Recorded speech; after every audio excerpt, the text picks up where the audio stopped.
learning the racetrack and the characteristics of it is very technical, and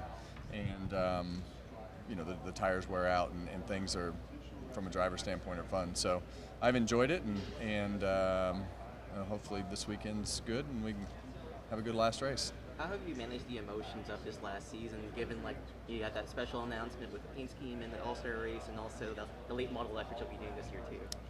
Yeah, well, our goal has always been to tell a story of 30 years and you know, kind of talk about all the things that we've been able to be a part of through the years. And really the 29 stuff is, you know, it's a pretty big moment, and learn that it's still a big moment for the fans. So it was definitely an eye-opener as to the reception of everything that went into that, and the way the fans reacted. So I'm excited about that. I've been excited about that, and you know, I think going to North Wilkesboro and kind of reintroducing KHI and running the late model, and you know, preparing to put race cars back in our shop has been fun. So North Wilkesboro will be a big week. Does KHI now stand for Kevin Harvick? No. It's like I tell him all the time, right now you're a go-kart driver. And you have to earn the title race car driver, and you definitely don't own the cars. So you tear my cars up, we're going to have a problem. This race in Dakota, you're going to be racing against Kemi, Jensen Button, Gordon Taylor. What does it mean to have these drivers in the field? Yeah, you know, I think it's obviously great for you know, the sport and everybody to have those guys come over and be a part of it. I'm excited that they get to experience it on an 80-some degree day, and you know, I think that the eye-opener is always just the race. You know, they're going to go fast and are obviously world-class road racers and bring a lot to the table, but it's a different style of racing than what they're used to. But yeah, I mean, it's really enjoyable to, you know, to be able to have the platform and the series to be able to do that. Kevin, will not having the two predetermined cautions with the stage breaks this weekend, does that change anything for you as a driver as far as how you approach how hard you're going to push, maybe being extra hydrated because it's going to be hot tomorrow, and just not knowing if you're going to have cautions and time to catch your breath? I don't think it changes anything from the driver's standpoint. You need to be prepared for that regardless, but you know, I think it changes a lot of how you call the race and the things that happen, and usually that starts when the first caution falls or the first pit window opens. That's really when the strategy starts to unfold. But I'm excited that we don't. In the past, we've only had two strategies. You're either on the race winning strategy or you're on the stage winning strategy, and that's no fun. So now you can do all of that and be able to keep running. So I think that adds a great element back to road racing that we need. Playing out organically like that, will the best cars be rewarded more throughout the course of an afternoon?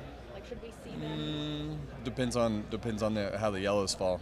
Okay. Yeah, you want to be the first car on pit road with the caution flag coming out. So, you know, that's the way it was for a long time, and being able to hit that strategy right, and I think it'll be interesting to see as you get way into some of these runs, the tire fall off, and when you pit determines a lot of what happens in the last part of it. You know, before it was just split it up and come to pit road, and strategy was easy. So, you know, a lot of that will depend on where you pit and when the cautions fall earlier.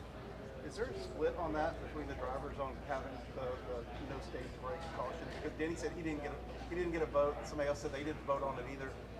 Is there a driver split in the garage on this? Not that I know of.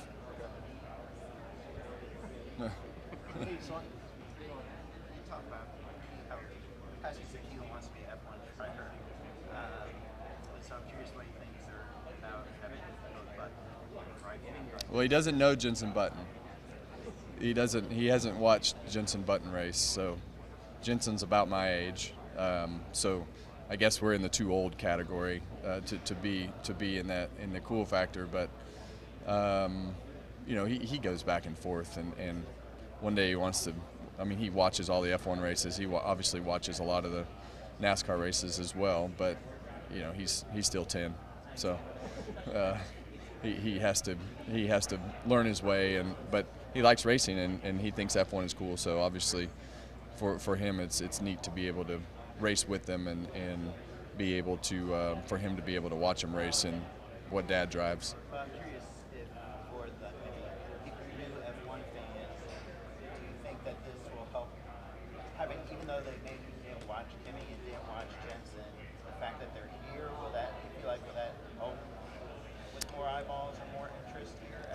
it might help with the F1 fans in this country, but most of them will be up 6-7 hours before watching the F1 race. So it's a different way of life when you go to Europe and the culture that comes with F1 fans. So here it's more of a casual fan, I would say, but still obviously growing and popular. But it's just it's a way of life in Europe, and I don't know that there won't be a lot of them stay up late and watch the race. They might catch the highlights, in my opinion, but I do think there will be a small audience that is gained from having the guys in the race and watching.